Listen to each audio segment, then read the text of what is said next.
Alright folks, welcome to another beer review, the third of the Bullhouse reviews, so the penultimate review from this week, and we're having a look at Frank the Dank, which is a West Coast IPA, dark piney bitter resin, 5% ABV.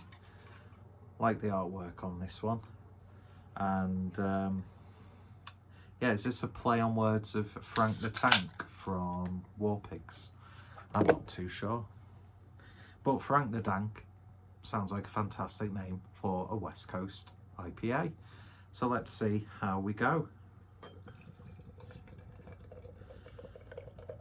So it's always a treat, right? Not only when you get a good beer, but also when you get a really good West Coast style that sort of plays into that borrowed nostalgia.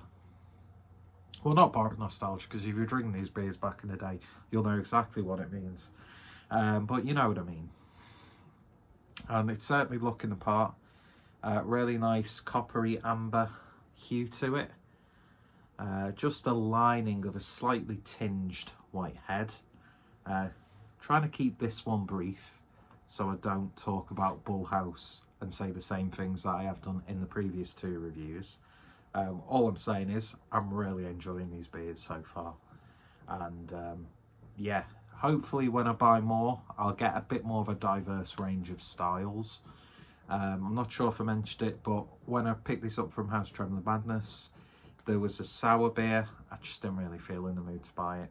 Should have, just to get a bit more of a broader opinion. And they were also expecting an Imperial Stout. So part of me wishes I'd have waited a week and then made the order. And I don't know what's going on with this emo, sort of like inbred long hair that I've got going on at the moment. But yeah, it looks absolutely fantastic, as you would expect a West Coast to look. Let's see what we get on the nose. Whew. Definitely getting the marmalade. That dank, resiny, piney character as well. It's certainly smelling good. Juicy, but in a different way to a hazy East Coast, Vermont, New England juicy. You get that slight toffiness coming through from the malts. Don't know how I struggled to say the word toffiness. But it smells really, really good. It's just like, I don't know what hops are in there, but it's that sort of like classic medley of those sea hops that we all know and love from these styles of beers. Yeah, it's ticking all the boxes so far, but of course it's time for the most important part, the tasting. Cheers everyone.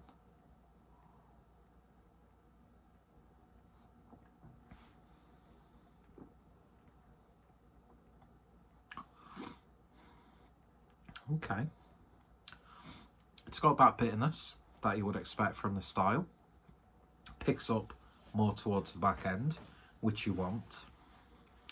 Mouthfeel, it's got a nice crispness to it. There is a subtle smoothness there. Flavour wise,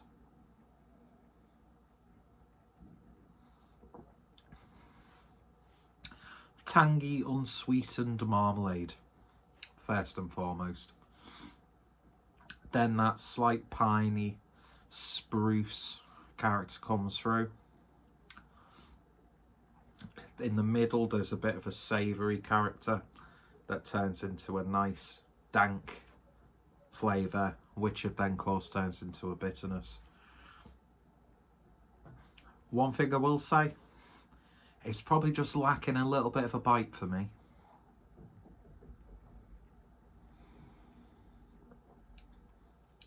It's almost got like a tartness to it. Tangy, it's very tangy.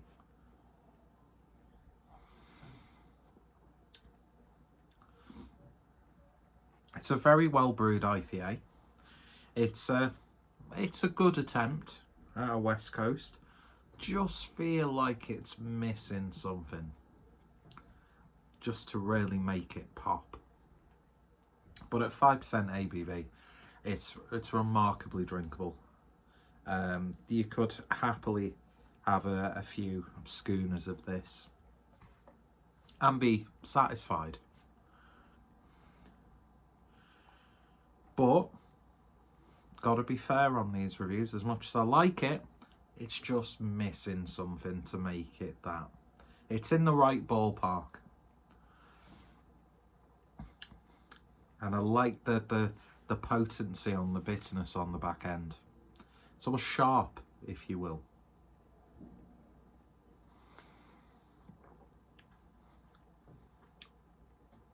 But yeah, aside from that, absolutely stellar job. I'd say it's probably, out of the 3 we've had so far, probably my least favourite. But in that same breath, I've had modern West Coast IPAs, which have had much less flavour and character than this. But also, I've had ones that have just nailed it a little bit more. But I'm certainly not going to complain too much, and I'm not going to brown nose Bullhouse too much. You know, you've got to say it as it is. But yeah, I think it's, as a beer, as a drinking experience, it's definitely going to get you through. And there's almost like a slight autumnal feel to it. I feel like this would go really well with the Sierra Nevada Celebration IPA as a sort of like a what's it called? Like an appetizer to that. Because you get those autumnal, slightly spiced flavours coming through. Although Celebration IPA is a completely different, you know, style of IPA altogether, isn't it, really? But there's those flavours there that I'm picking up from this. It's like a West Coast IPA for those colder months. But I suppose if you had a 4-pack of this in height of summer, or you've got it on tap, it's going to go down a treat as well, isn't it? Especially with some nice pub snacks. Or an Induja laced pizza, which is always a good time. Induja's a wonderful, wonderful ingredient. Put a little bit of Induja in the sausage meat next time you make a sausage roll, or maybe put like a layer of it underneath where you rest your sausage meat. It just takes that, elevates it. Anyway, enough of my Anthony Bourdain-esque cooking tips. Go check out this beer. Yeah, nice. It's getting more satisfying as I'm drinking it, but I will say I've had better West Coast IPAs, but I've also had much worse, and I still think it's a really well brewed beer from Bullhouse. So yeah, highly recommended. Definitely worth a try. If you like a not necessarily palate wrecking bitterness, but a noticeable bitterness, if you like that flavour profile, if you like that lingering aftertaste, I think it's nailed it in that respect. It really, really has. And it's just all round a really good beer. Am I coming across as being too overcompensating? I never want to feel that way. Anyway, links in the description. The other 2 beers I've had, I've probably enjoyed a little bit more than this one. And then the last beer that we have tomorrow, well, not tomorrow because I'm uploading these every 2 days, is a pale ale brewed in collaboration with a Spanish craft brewery. They've all been pale, hoppy beers, just because that was what was there, really.